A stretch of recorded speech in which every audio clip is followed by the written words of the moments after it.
Seth led them through the archway into the tower. Inside, a staircase led to higher levels, and 2 massive doors of rotting wood opened into further depths. Seth reached into his bag and pulled out a couple of scrolls. He handed them to Maggie. "I'm a spell sword, and Malachite's a battle mage, so we can handle ourselves. It's you I'm worried about. If my assumption is correct, we'll be seeing more undead once we enter. They're weak to fire." Maggie hugged the scrolls close. "Thanks, Seth." "Alright, let's go." Ready, guys? Let's do this! Leroy Dragons! The 3 walked up to the rotting doors and pushed. They opened with an unsettling creak. Well, they are rotting. The fort was dark inside. They gagged as a stench reached their noses, the smell of rot and death. Seth cast a spell, and suddenly everywhere they looked lit up like daylight. "What the heck? I can see everything," Malachite said, looking around the hall. "I used to go on patrols at night. This spell is very helpful. My brother always told me to never be scared of the dark. If you just open your eyes, you could see just as well as you did in the light. Just because your enemies don't see you doesn't mean you don't see them." Can you just pick one of those, please? You don't have to say all of them all at once. Another hall that branched off from the main one. That was 1 sentence. It led to an empty room. Also 1 sentence. How about another hall that branched off from the main one led to an empty room? Combining sentences. Novel idea! Seth peered inside to see if there was anything of value, but all he saw were empty crates. Then he heard voices. "Seth, a torch!" Malachite said softly. He looked down the hall and saw flickering light and 2 silhouettes approaching. "Quick, everyone, hide here!" The 3 rushed into the room and hopped inside an empty crate. "Why are we hiding? I want action!" Malachite hissed. "Shut up! We need to know what we're dealing with. I really hope my fears are wrong." The 2 figures entered the room. They wore black robes stiff with what Seth suspected was blood. On their chests was a strange emblem, a skull with worms crawling out of its mouth. "Did you hear about the warden's new position?" one said. His voice was that of a high elf, but his voice was raspy. "He said something about being undercover. If you can't pick the Warden of Worms out of a crowd, you deserve to be killed. Heresy."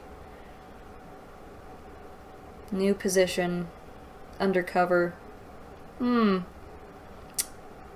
do we know at the school who's a gigantic dick and thinks everyone else is below him? I wonder who the Warden of Worms could be.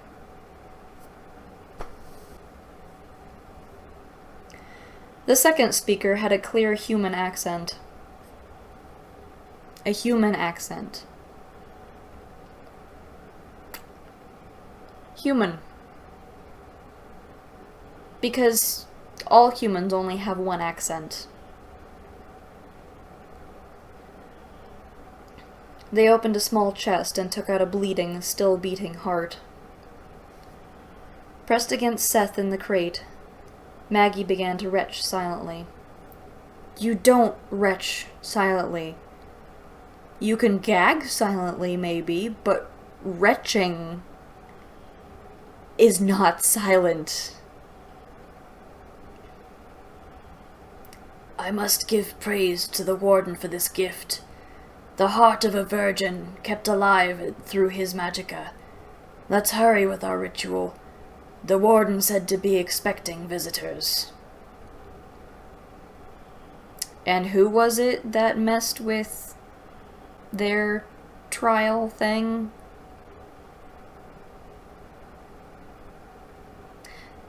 Here's something I don't get. A headmaster knew that Marowit had messed with their quest thing. Knew that they would most likely die, in fact was betting on it. And he's the headmaster of a school. He's expecting and wanting these students to die?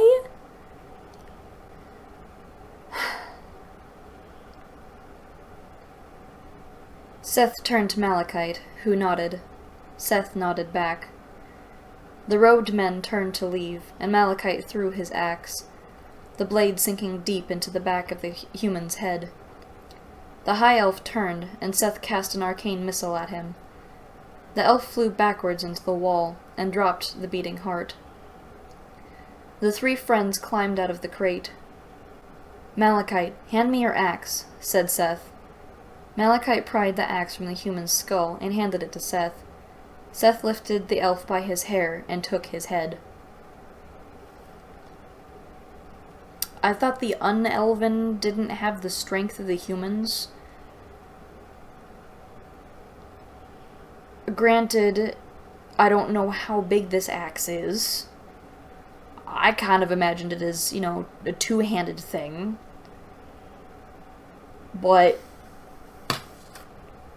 lifting someone's head by their hair with one hand and swinging an axe with the other is not only uncomfortable, it would be very unruly with a heavy axe, even if it was a one-handed thing. 3, you don't just take someone's head off with one swing. Especially not dangling. That's not how any of this works. That's not how it works. That's not how any of this works. Sickening, Malachite said, spitting on the fallen human. "What the hell, guys?" Maggie shouted. "You just murdered 2 innocent people."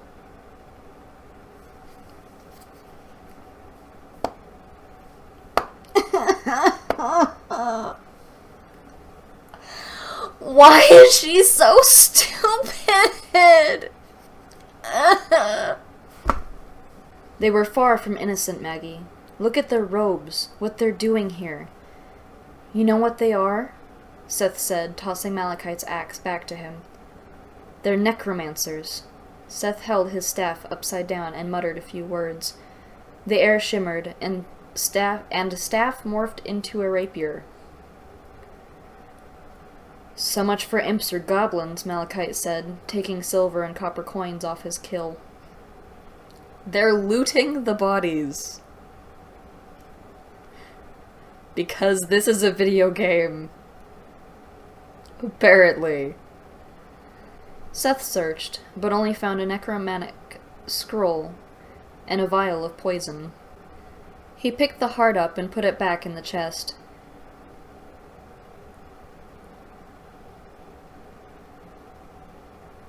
Then put the chest in his bag. "What are you going to do with that thing?" "When this is over, I'm going to remove the hex on it that keeps it alive and give it a proper burial. Necromancers are sick fucks." Seth stomped on the torch to put it out, and then Malachite hefted the corpses and tossed them into an empty crate. How strong is this kid? Dead bodies are not exactly known for being light. You make me so mad! Leap! "Who is the warden? The warden of worms?" Maggie asked. "I don't know. Never heard of him before. Must be their leader or something." Seth headed down the hall, followed by the other two. The hall split into 2 paths. "Malachite, take Maggie and go to the right. If anything happens, cast an alarm spell. I'll be able to sense your auras and find you easily." Don't split the party. Never ever split the party. "What if you get in trouble?" Maggie asked. Seth smirked. "Don't worry about me. It'll take a lot more than fucked up cultists to take me down. Seth headed down the left fork. Malachite took Maggie's hand and led her to the right. They came to a room that seemed to be used for ceremonies. Stone pews lined up before an altar, and the black wall was adorned with the skull and worm symbol. Maggie stared at the dark brown lines and guessed it was painted in blood. Or, you know, brown paint.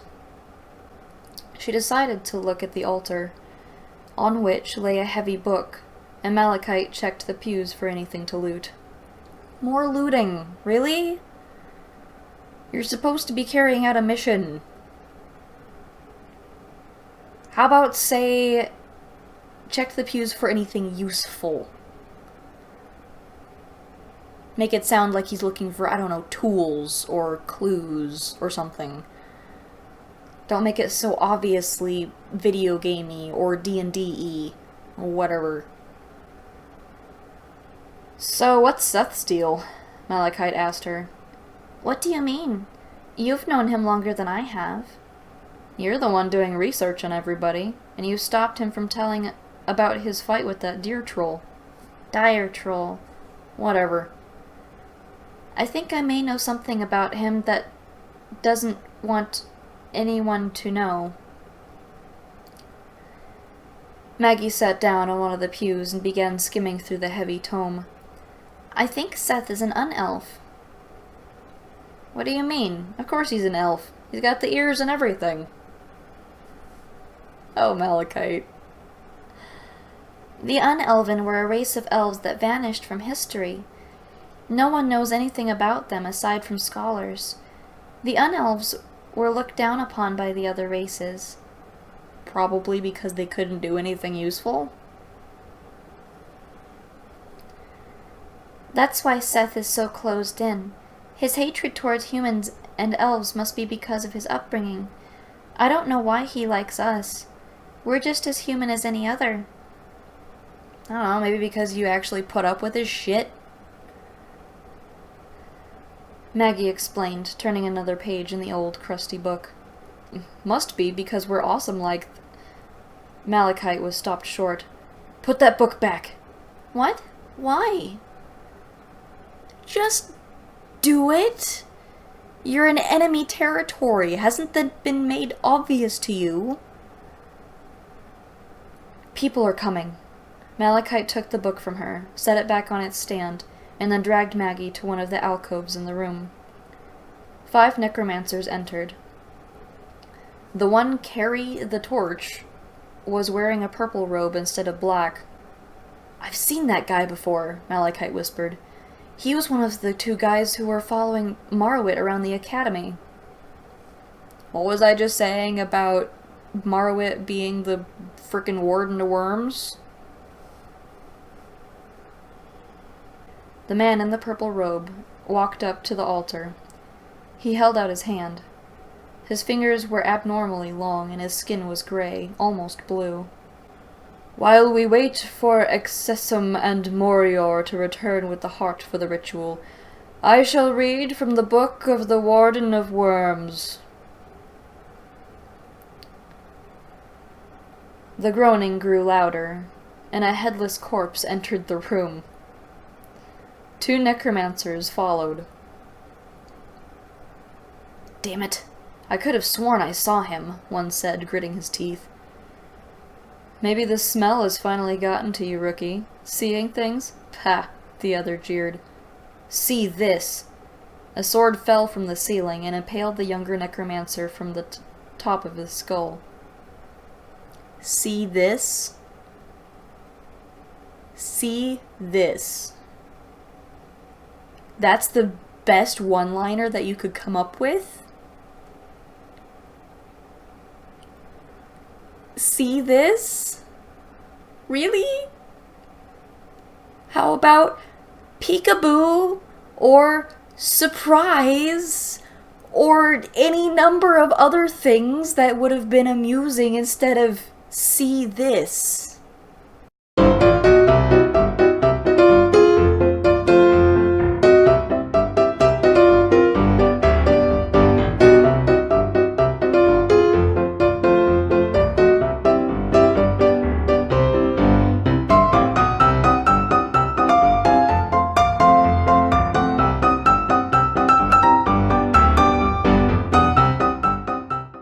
We now return you to your scheduled review.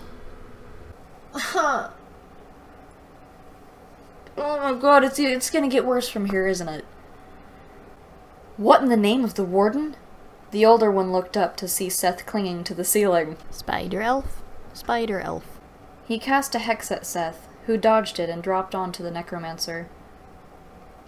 You can dodge a hex? I thought a hex was a curse that just, you just put on someone. Just sort of happens. I guess a hex is a dark magic spell that you can dodge. Like a fireball. He retrieved his rapier and ran it through the headless zombie's chest. Fireblade! We're calling out attacks now! He has legitimately turned this book into a video game! The rapier burst into flames, and the zombie collapsed and dissipated into purple smoke. Much like the skeleton from earlier. That was a sentence. That is not a sentence. Stop making sentences that aren't sentences. Stop. This is even more annoying than the unnecessary commas. He looked below to hear the groaning of the necromancer he'd landed on. Seth bent down and grabbed the back of his head and his jaw. The necromancer jerked as Seth twisted his neck and stopped breathing. Jesus. He didn't know or how long the man would have been unconscious for, but he knew from experience to never take any chances. Seth searched the two corpses, but found nothing of use. Seth smiled as he wiped the blood and gore off his blade with his cloak. Don't you just love it? Killing? Seth turned to see a man in a purple robe. If you join us, you'll know the full extent of our power. End of Chapter 4.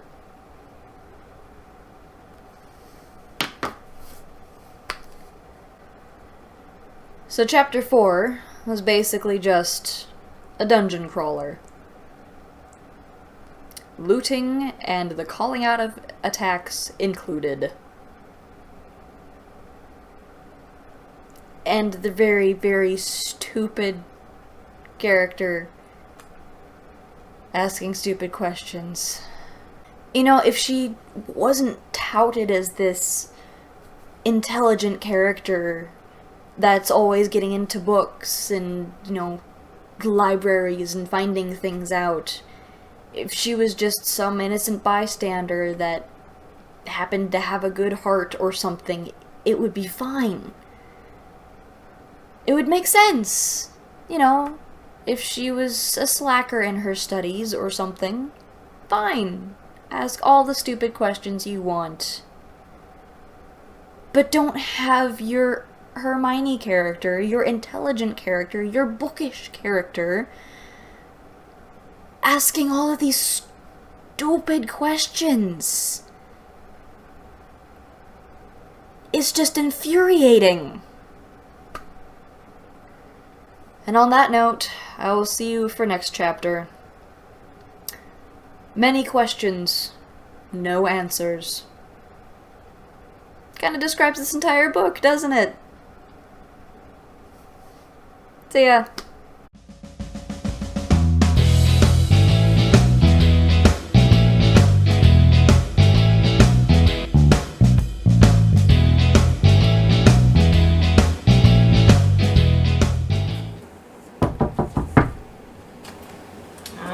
I'm coming.